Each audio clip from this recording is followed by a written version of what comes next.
balik lebatnya hutan belantara Jawa Timur, tersembunyi sebuah desa yang namanya jarang disebut, bahkan oleh penduduk sekitar. Orang-orang menyebutnya Desa Penari, bukan karena tradisi atau kesenian yang berkembang di sana, tapi karena satu kisah kelam yang sampai sekarang menjadi misteri tak terpecahkan. Konon, desa itu dihuni oleh sesuatu yang tak kasat mata, makhluk-makhluk dari alam lain yang menjaga adat dan batas tak tertulis yang jika dilanggar akan membawa kutukan mematikan. Desa ini tak tercantum dalam peta dan akses menuju ke sana tidak mudah. Jalannya sempit, berbatu, hanya bisa dilalui motor atau jalan kaki. Saat kabut turun, matahari seakan lenyap dari langit. Hutan di sekitarnya begitu sunyi, namun menyimpan aura yang membuat bulu kuduk berdiri. Tidak ada sinyal ponsel, tidak ada listrik, hanya pelita yang menemani malam. Dan di malam-malam tertentu, terdengar alunan gamelan dari arah hutan. Suara gamelan itu merdu, menghipnotis, namun tak berasal dari manapun yang bisa ditemukan manusia. Warga sekitar sudah lama menghindari desa itu.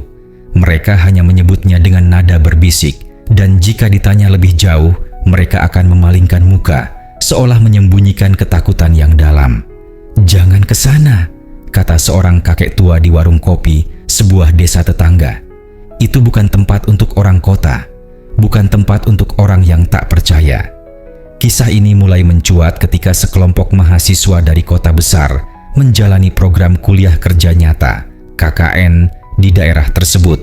Awalnya mereka tak tahu menahu soal reputasi desa itu. Mereka hanya tahu bahwa desa itu membutuhkan bantuan pengabdian dari universitas. Tapi mereka tak menyangka bahwa tugas pengabdian tersebut akan membawa dua dari mereka ke dalam jurang misteri yang dalam, mengubah hidup mereka selamanya. Dua mahasiswa, sebut saja Bima dan Ayu, mengalami kejadian-kejadian ganjil sejak hari pertama mereka menginjakkan kaki di desa itu. Suasana yang sunyi, tatapan warga yang curiga, dan udara yang berat seperti menyimpan sesuatu. Namun, saat malam tiba, barulah keanehan demi keanehan mulai menyeruak. Suara gamelan mengalun tanpa sumber, cahaya dari dalam hutan yang berkedip-kedip, dan bayangan wanita menari yang sesekali terlihat dari kejauhan. Mereka mengira itu hanya kelelahan, hanya halusinasi. Tapi mereka salah. Desa Penari menyimpan cerita yang tak banyak diketahui.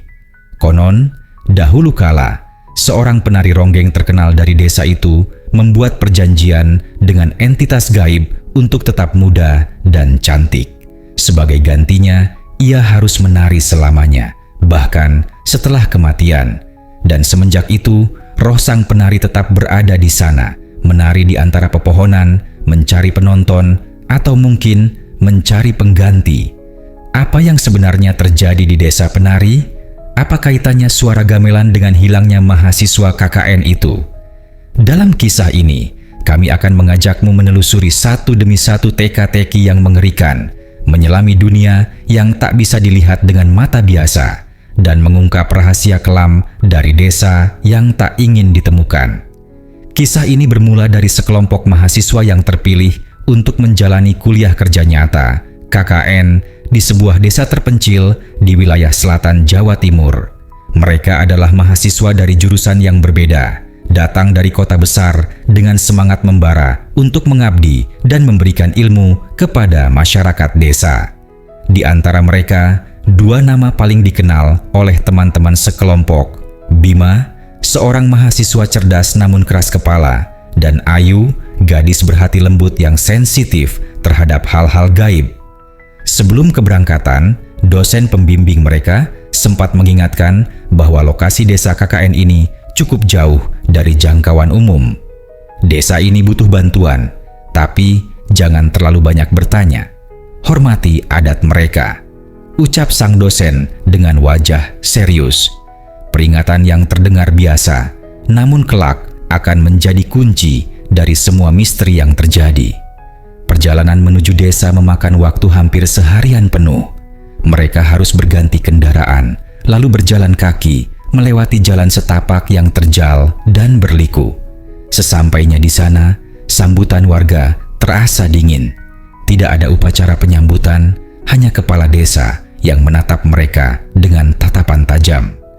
Selama kalian di sini, ikuti aturan, jangan keluar malam, dan jangan ganggu yang tak terlihat, katanya dengan suara rendah. Sejak hari pertama, suasana mencekam menyelimuti mereka. Udara di desa terasa berat, angin yang bertiup seperti membawa bisikan-bisikan samar. Anak-anak desa jarang keluar rumah, dan orang dewasa selalu berjalan cepat, seolah menghindari sesuatu. Namun, yang paling aneh, setiap malam selalu terdengar suara gamelan. Suaranya merdu dan menyayat, datang dari arah hutan. Tapi, tidak ada yang pernah terlihat memainkan alat musik itu. Saat ditanya kepada warga, mereka hanya menjawab singkat, "Sudah biasa." Bima, yang awalnya skeptis, merasa penasaran. Mungkin ada latihan tari atau semacamnya, katanya mencoba meyakinkan Ayu. Tapi Ayu justru merasa gelisah. Suara gamelan itu membuat bulu kuduknya berdiri, seperti ada sesuatu yang memanggil atau memperingatkan. Hari-hari berikutnya, suasana semakin ganjil.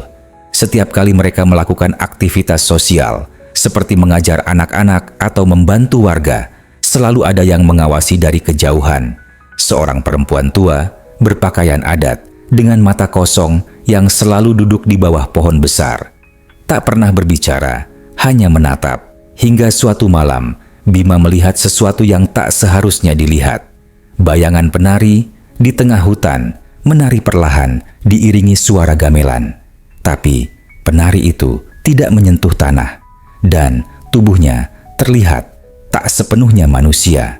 Dari sinilah misteri demi misteri mulai membuka dirinya, dan perjalanan mereka yang seharusnya penuh pembelajaran berubah menjadi pelajaran tentang ketakutan yang tak tertulis dalam buku manapun.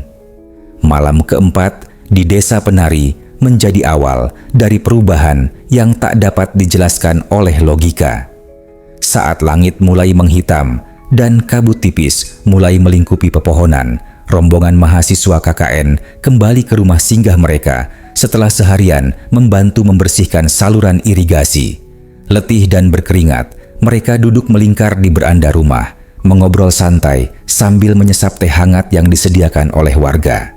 Namun, suasana berubah tiba-tiba. Tepat setelah azan Isya selesai berkumandang dari surau kecil di ujung desa, terdengar suara gamelan. Bukan dari speaker, bukan dari radio, tetapi dari kejauhan, dari arah hutan yang membentang di sisi barat desa. Alunannya merdu, teratur dengan nada khas gamelan Jawa yang mendayu-dayu. Tapi ada sesuatu yang aneh. Iramanya terasa tidak wajar, terlalu lambat, terlalu sepi, seolah-olah dimainkan bukan untuk manusia, tapi untuk makhluk dari dunia lain. Bima berdiri dan mencoba mendengarkan lebih jelas. "Kalian dengar itu kan?" tanyanya. Teman-temannya mengangguk, tapi hanya Ayu yang tampak benar-benar terguncang. Wajahnya pucat dan matanya menatap kosong ke arah hutan. "Itu bukan suara biasa," gumamnya lirih. "Aku pernah mendengar cerita. Suara gamelan tanpa sumber adalah pertanda kehadiran mereka." Penasaran, Bima mengambil senter dan berniat mengecek ke arah suara itu. "Aku cuma mau lihat, mungkin ada pertunjukan atau semacamnya." Teman-teman lain berusaha mencegahnya, terutama Ayu yang hampir menangis, memohon agar dia tidak pergi. Tapi Bima tetap bersikeras. Ia menyusuri jalan setapak kecil, masuk perlahan ke dalam hutan. Suara gamelan itu semakin jelas seiring ia melangkah lebih dalam. Yang ia temui bukanlah tempat perayaan atau panggung pertunjukan, tapi sebuah tanah lapang yang sunyi dikelilingi pohon-pohon besar yang menjulang seperti penjaga. Di tengahnya, tanah itu kosong, namun suara gamelan terdengar sangat dekat, seolah-olah alat musik itu ada tepat di depan matanya. Namun, tidak ada apa-apa di sana. Angin tiba-tiba bertiup kencang dan Bima merasa bulu tengkuknya berdiri, seolah ada yang sedang berdiri di belakangnya. Ia membalikkan badan, namun tak melihat siapapun. Tapi saat ia menengok ke tanah di depannya, Ia melihat jejak kaki, kecil, ramping, seperti milik penari wanita, terbentuk perlahan satu persatu, seolah seseorang yang tak terlihat sedang melangkah sambil menari. Tapi tak ada sosok apapun di sana, hanya jejak dan suara gamelan yang semakin mendalam, semakin menusuk telinga. Dengan tergesa, Bima kembali ke rumah. Ia tak bicara apapun malam itu, hanya duduk terdiam dan sesekali memandangi hutan.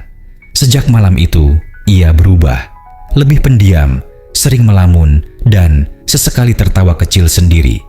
Saat teman-temannya bertanya, ia hanya menjawab, "Kalian tak akan mengerti." Musiknya indah sekali. Tak ada yang tahu pasti apa yang dilihat Bima malam itu. Tapi Ayu, yang semakin gelisah, mulai merasa bahwa suara gamelan itu bukan hanya sekadar misteri. Itu adalah panggilan. Dan mereka telah menjawab panggilan itu tanpa sadar. Beberapa hari setelah Bima memasuki hutan, Ayu mulai mengalami kejadian yang tak bisa dijelaskan secara logika. Ia sering merasa diikuti. Saat mandi di sumur, saat mencuci pakaian, bahkan saat tidur, ia merasa ada sosok yang memperhatikannya. Warga desa mulai bersikap lebih aneh dari sebelumnya. Beberapa dari mereka memandangi Ayu dengan tatapan iba, seolah tahu bahwa ia telah menjadi bagian dari sesuatu yang tak bisa dikembalikan. Suatu sore, Ayu memutuskan untuk berjalan ke tepi sungai, mencari ketenangan. Sungai itu berada tidak jauh dari pemukiman, mengalir perlahan di balik deretan pohon pisang dan bambu yang rimbun. Ia duduk di sebuah batu besar, menghela napas panjang. Suara gemericik air dan angin sore menenangkan hatinya, hingga perlahan suara itu mulai berubah. Bukan lagi suara air, tapi bunyi gelang kaki yang berdenting halus, dan suara gamelan yang lembut, nyaris tak terdengar, tapi jelas ada. Ayu menoleh ke seberang sungai. Di sanalah ia melihatnya. Seorang wanita sedang menari, mengenakan kebaya merah menyala dan kain jarit berwarna emas. Tubuhnya ramping dan lentur. Tangan dan lengannya bergerak gemulai, mengikuti irama yang hanya bisa didengar oleh mereka yang terpilih. Tapi yang membuat Ayu terdiam bukan gerakannya, melainkan kakinya. Penari itu tidak menyentuh tanah. Ia melayang beberapa senti di atas permukaan rumput basah. Wajah sang penari terlihat samar tertutup cadar tipis, namun dari balik kain itu, sepasang mata tajam menatap lurus ke arah Ayu. Mata itu tidak berkedip, tidak berpindah, seakan menari hanya untuk satu orang. Ayu terpaku. Ia tak bisa bergerak, tak bisa bersuara. Penari itu terus melayang sambil berputar. Semakin lama gerakannya menjadi cepat dan liar, namun tetap tanpa suara, kecuali gamelan yang terdengar seperti berasal dari dalam kepala Ayu. Lalu tiba-tiba, penari itu berhenti. Ia berdiri tegak, menatap Ayu sekali lagi, dan menghilang dalam sekejap, meninggalkan jejak kaki di tanah yang sebelumnya kosong. Ayu jatuh terduduk dan menangis. Ia tahu ini bukan sekadar penampakan. Ini adalah peringatan, atau mungkin undangan. Ketika ia kembali ke rumah, tubuhnya gemetar dan bajunya basah kuyup, padahal ia tidak menyentuh air. Ia mencoba bercerita kepada teman-temannya, tapi lidahnya keluh. Malam itu, Ayu demam tinggi. Dalam tidurnya, ia mengigau dan menyebut kata yang sama berulang kali. Penari itu sudah datang. Dan sejak saat itu, Ayu tidak pernah lagi menjadi Ayu yang sama. Desa Penari memiliki aturan-aturan tak tertulis yang diwariskan dari generasi ke generasi. Aturan itu bukan dibuat untuk mengekang, tapi untuk melindungi manusia dari dunia yang tak bisa mereka lihat. Sejak awal kedatangan, kepala desa sudah memperingatkan para mahasiswa KKN. Jangan keluar selepas maghrib, jangan masuk hutan, dan jangan menertawakan tarian kami.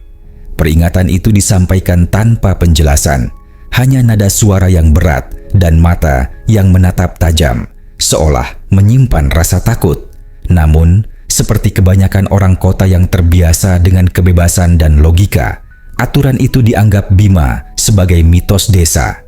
ia mulai merasa gerah dengan larangan-larangan yang menurutnya membatasi ruang gerak mereka.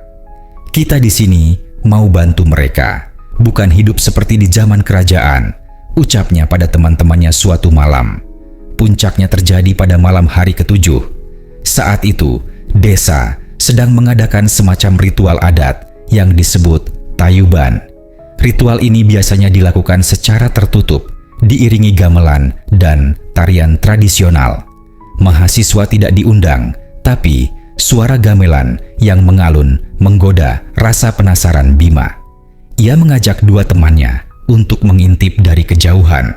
Ayu sudah memperingatkan, "Bima, jangan ikut campur. Ini bukan hiburan. Ini bukan untuk kita." Tapi Bima bersikeras. Ia bahkan membawa kamera kecil dengan niat merekam apa yang ia anggap sebagai budaya unik untuk dokumentasi. Dari balik semak-semak, mereka melihat para penari mulai menari mengelilingi lingkaran dupa dan sesajen. Musiknya pelan, mengalun seperti mantra.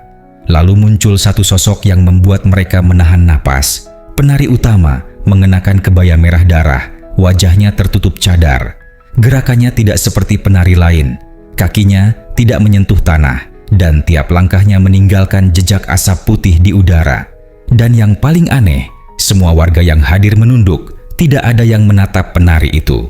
Namun, Bima justru menertawakan apa yang ia lihat. Ia menganggap itu atraksi, efek asap yang dibuat-buat. Ia merekam, bahkan sempat bergumam, "Aneh banget, kayak penari setan." Dan saat itulah gamelan mendadak berhenti. Suasana menjadi hening. Semua warga berdiri diam seperti patung. Penari itu berbalik. Matanya tampak dari balik cadar, menatap lurus ke arah tempat Bima bersembunyi. Bima langsung merasa tubuhnya dingin, seperti ada es yang mengalir di tulang belakangnya. Ia buru-buru kabur, kembali ke rumah. Namun, sejak malam itu, suara gamelan terus mengikutinya. Tidak hanya di malam hari, tapi juga siang. Ia mulai mendengar bunyi gelang kaki di dalam rumah. Suara orang menari di atap saat semua tidur. Warga mulai menjauh. Beberapa dari mereka bahkan membakar kemenyan di depan rumah tempat Bima tinggal. Seorang ibu tua hanya berkata, "Kamu sudah membangunkan dia, dan dia tidak suka ditertawakan." Bima tidak percaya pada awalnya, hingga suatu malam ia mendapati videonya yang terekam. Berubah sendiri. Tidak ada lagi suara tawa, hanya suara gamelan dan bisikan. "Kau yang memanggilku. Kini kau harus menari bersamaku." Malam itu, udara terasa lebih dingin dari biasanya. Awan gelap menggantung berat di atas desa, seperti menyimpan beban rahasia yang ingin tumpah.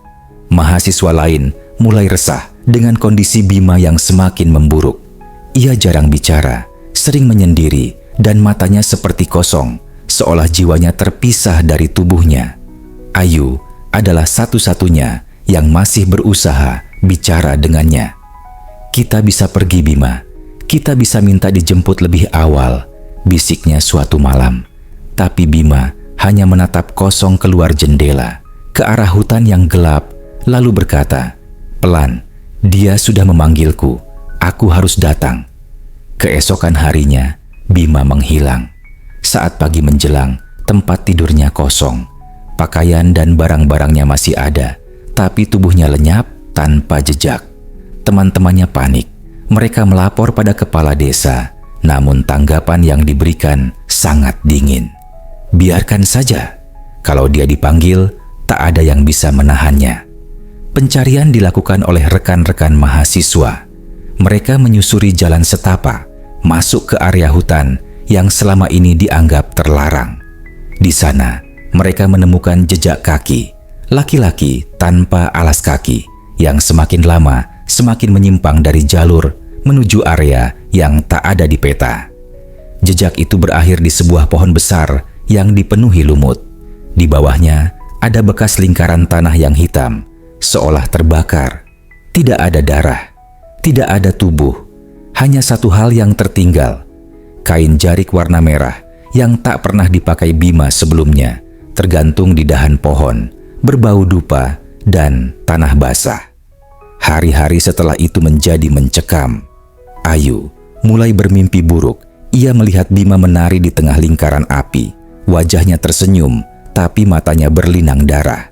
Ia tidak terlihat seperti manusia, melainkan boneka hidup yang digerakkan oleh sesuatu yang tak terlihat. Warga desa mulai membisikkan satu kalimat yang membuat darah Ayu membeku. Bima tidak hilang. Dia telah dipilih untuk menari bersama dia di alam lain. 2 hari setelah hilangnya Bima, Ayu jatuh pingsan. Dalam kondisi tak sadar, ia berbicara dalam bahasa yang tidak dimengerti oleh siapapun. Suaranya berat, dalam, dan bukan suaranya sendiri. Kata-kata yang terus diulang-ulang, yang datang dengan tertawa, akan pulang dengan tangisan. Dan sejak saat itu, semua yang berada di desa tahu, apapun yang terjadi, Bima tidak akan pernah kembali. Setidaknya, bukan sebagai manusia. Sejak hilangnya Bima, suasana di desa penari berubah drastis. Langit terasa lebih gelap, udara semakin dingin meski matahari bersinar, dan suara alam seperti terdiam. Ayu, yang sebelumnya hanya menjadi saksi, kini perlahan menjadi pusat dari segala gangguan. Ia bukan hanya melihat atau mendengar. Kini ia mengalami langsung sesuatu yang berada di luar batas nalar manusia. Setiap malam, Ayu mengalami mimpi yang sama. Dirinya berdiri di tengah panggung kuno, dikelilingi penonton yang tak berkedip, tapi wajah mereka buram, kabur, seolah tidak memiliki bentuk. Di ujung panggung berdiri sosok penari berkebaya merah, wajah tertutup cadar, menari dengan lambat namun pasti.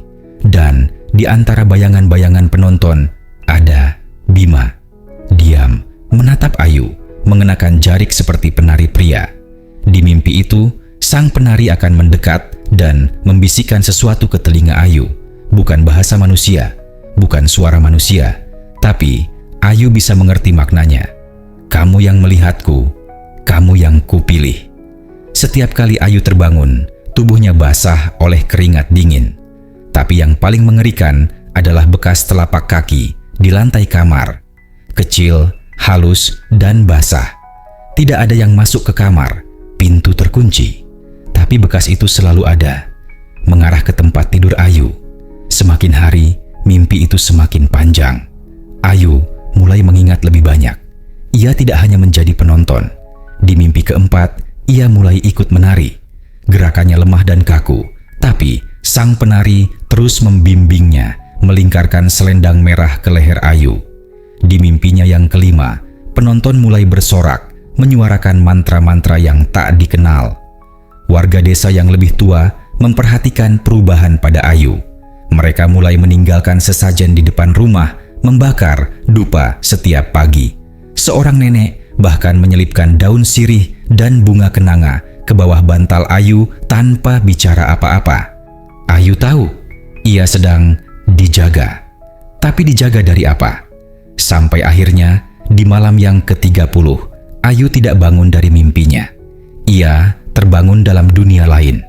Udara di sana berat, langit berwarna merah tua, dan gamelan terdengar dari segala arah. Ia mengenakan kebaya emas, dan penari merah kini berdiri di sisinya, memegang tangannya. Di sekeliling mereka, ratusan bayangan menari, dan di barisan depan, ia melihat mahasiswa lain yang sudah pulang dari desa. Mereka berdiri membatu, mata terbuka, tapi tak bernyawa. Penari merah menoleh padanya dan berkata, "Kamu tidak akan kembali, tapi kamu bisa memilih jadi penari atau jadi penonton yang tak pernah terbangun." Ayu menjerit dan terbangun di dunia nyata. Tapi tubuhnya sudah tidak sama. Saat ia bercermin, matanya tampak berbeda, hitam sepenuhnya. Dan pada lehernya, ada bekas lilitan kain merah yang tak bisa dijelaskan oleh siapapun. Kehilangan Bima dan perubahan pada Ayu membuat suasana desa semakin suram. Beberapa warga mulai membicarakan bahwa tanda telah muncul. Kepala desa akhirnya memutuskan melakukan ritual pemanggilan arwah, sebuah upacara kuno yang hanya dilakukan jika seseorang telah masuk ke alam penari dan tidak bisa kembali secara utuh. Mahasiswa lain yang tersisa dalam program KKN diminta untuk tidak keluar dari rumah. Mereka dikurung secara halus, diberi makanan dan minuman, serta dupa di setiap sudut rumah. Tapi malam itu, udara terlalu tebal. Suara gamelan tidak lagi berasal dari hutan, tapi dari dalam tanah. Upacara dilakukan di tengah hutan bambu. Sekitar 12 orang tetua duduk melingkar, membacakan mantra yang terdengar seperti tembang kuno. Di tengah lingkaran terdapat kendi tanah liat, kain kafan, serta selendang merah yang ditemukan di tempat Bima hilang. Saat asap dupa mencapai langit, seorang dukun tua mulai menggoyangkan tubuhnya. Matanya memutih.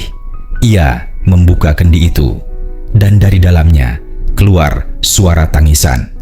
Tangisan itu suara Bima, disusul oleh suara Ayu, lalu tangisan puluhan suara lain. Semuanya menyatu dalam melodi mengerikan yang menusuk jiwa. Lalu muncul sesosok wanita dari balik pepohonan. Wajahnya pucat, pakaiannya compang-camping, tapi di lehernya tergantung selendang merah. Ia bukan manusia biasa. Langkahnya tidak menapak tanah, dan dari matanya keluar darah. Ia menari di depan lingkaran itu. Lambat, anggun, namun penuh tekanan yang membuat dada siapapun terasa sesak. Suara gamelan semakin kuat, dan ketika dukun memanggil nama Bima, sang penari berhenti, lalu menunjuk ke arah desa. "Dia tidak akan kembali," ucapnya. "Dia sudah milikku, dan jika kau terus memanggilnya, maka satu lagi akan kubawa." Seketika, api unggun padam. Kabut tebal menyelimuti tempat ritual. Salah satu tetua jatuh ke tanah, tubuhnya membiru. Upacara gagal. Para tetua mengatakan bahwa arwah Bima telah menyatu dengan dunia penari dan tidak bisa dipisahkan lagi. Dan Ayu kini berada di ambang batas dua dunia. Malam itu, seluruh desa membisu. Tak ada suara, tak ada cahaya. Hanya satu hal yang tertinggal di halaman rumah singgah mahasiswa KKN. Selendang merah terlipat rapi dan sepasang gelang kaki penari di atasnya. Setelah upacara pemanggilan arwah yang gagal, suasana di desa penari tidak pernah sama lagi. Mahasiswa-mahasiswa KKN tersisa mulai menunjukkan tanda-tanda trauma. Beberapa mulai berdoa terus-menerus, ada yang diam membisu sepanjang hari. Ayu pun berubah. Ia tidak pernah berbicara sepatah kata pun sejak malam ritual, dan matanya seperti tidak mengenali dunia ini. Ketika salah satu dari mereka, Fajar, mencoba mencari jawaban, ia memilih jalur nekat, mendatangi arsip tua di balai desa. Dibantu seorang pemuda lokal yang merasa simpati, ia menyusup ke ruang penyimpanan naskah-naskah kuno yang disegel dan hanya boleh dibaca oleh ketua adat. Di dalam arsip itu, ia menemukan lembaran-lembaran usang yang ditulis tangan, sebagian menggunakan huruf Hana Caraka kuno. Fajar memotret beberapa bagian dan setelah mencocokkan dengan kamus aksara Jawa modern, ia menyadari sesuatu yang sangat mengerikan.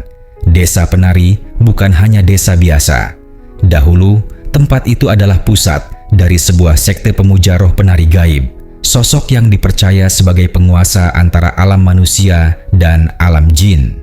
Sekte ini melakukan pengorbanan dengan cara mempersembahkan penari muda setiap tahun purnama terakhir agar desa dilindungi dari bencana dan kelaparan.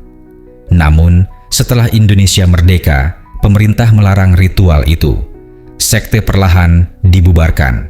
Tapi, para tetua tidak bisa begitu saja melepaskan perjanjian lama yang telah ditandatangani dengan darah. Mereka mengganti cara. Tak lagi mengorbankan warga sendiri, melainkan menunggu pendatang yang melanggar batas untuk menjadi tumbal. "Pendatang yang menari di tanah kami adalah milik dia." Begitu kutipan yang tertulis dalam naskah terakhir. Dan lebih mencengangkan lagi, Fajar menemukan daftar panjang nama korban dari tahun ke tahun. Tahun 1999, 2 mahasiswa. Tahun 2003, 1 guru muda. Tahun 2011, 2 sukarelawan. Dan tahun ini, nama Bima dan Ayu sudah tertulis di sana, bahkan sebelum mereka datang. Dengan tubuh gemetar, Fajar memperlihatkan temuan itu kepada teman-temannya. Tapi, sebelum mereka bisa menyusun rencana untuk pergi dari desa, seorang tetua desa muncul di depan pintu. Dengan senyum dingin, ia berkata, "Kalian tahu terlalu banyak, dan dia tidak suka rahasianya dibuka." Malam itu, Fajar mendengar suara gamelan dari dalam kamarnya. Tapi, tidak ada orang lain yang mendengarnya. Tanggal akhir program KKN akhirnya tiba. Pihak kampus datang menjemput para mahasiswa. Tim penjemput disambut dingin oleh warga desa. Tak ada senyum, tak ada upacara pelepasan seperti biasanya. Hanya Ayu yang berdiri di tepi jalan, wajah pucat, mata kosong. Ia seperti mayat hidup yang bergerak mengikuti irama entah dari mana. Beberapa mahasiswa yang tersisa berusaha meyakinkan panitia bahwa mereka harus segera pergi. Dan mereka pun berhasil meninggalkan desa. Namun, suasana dalam mobil terasa berat. Tak satu pun bicara. Semua hanya menatap ke jendela, seolah meninggalkan sesuatu yang tak bisa dijelaskan dengan kata-kata. Namun, ketika mereka tiba di kota dan menjalani pemeriksaan medis serta psikologis, hal yang lebih mengejutkan terjadi. Ayu tidak tercatat dalam daftar medis siapapun. Namanya tidak ada dalam berkas kampus, tidak ada dalam daftar KKN, dan bahkan pihak keluarga yang dihubungi mengaku tidak pernah memiliki anak bernama Ayu. Semua jejak Ayu menghilang begitu saja, seolah ia adalah bagian dari desa, bukan dari dunia mereka. Fajar, yang sejak awal mencatat semua kejadian, mencoba mengungkap kebenaran melalui media. Tapi, setiap kali ia menulis atau mengunggah sesuatu tentang Desa Penari, file itu rusak, email gagal terkirim, komputer mengalami error, bahkan satu kali layar laptopnya hanya menampilkan satu kalimat berulang-ulang, yang pernah menari, tidak boleh berbicara. Seminggu setelah kembali, Fajar mengalami mimpi buruk. Ia melihat Ayu menari di tengah padang rumput merah, dikelilingi wajah-wajah tanpa mata. Di mimpi itu, Ayu mendekat dan berkata, "Aku pulang," tapi tidak kembali. Pagi harinya, Fajar ditemukan duduk diam di depan laptop, menatap layar yang kosong. Ia tak bisa bicara. Matanya terus menangis, meski wajahnya tak menunjukkan emosi apapun. Hingga kini, kisah KKN di Desa Penari masih menjadi misteri. Beberapa menyebutnya urban legend, sebagian lagi mempercayainya sebagai nyata. Namun, satu hal pasti, siapapun yang melangkah ke desa itu akan meninggalkan sebagian jiwanya di sana. Dan jika suatu malam kamu mendengar suara gamelan tanpa sumber, jangan cari asalnya, jangan intip penarinya, karena mungkin kamu yang akan menjadi penari selanjutnya.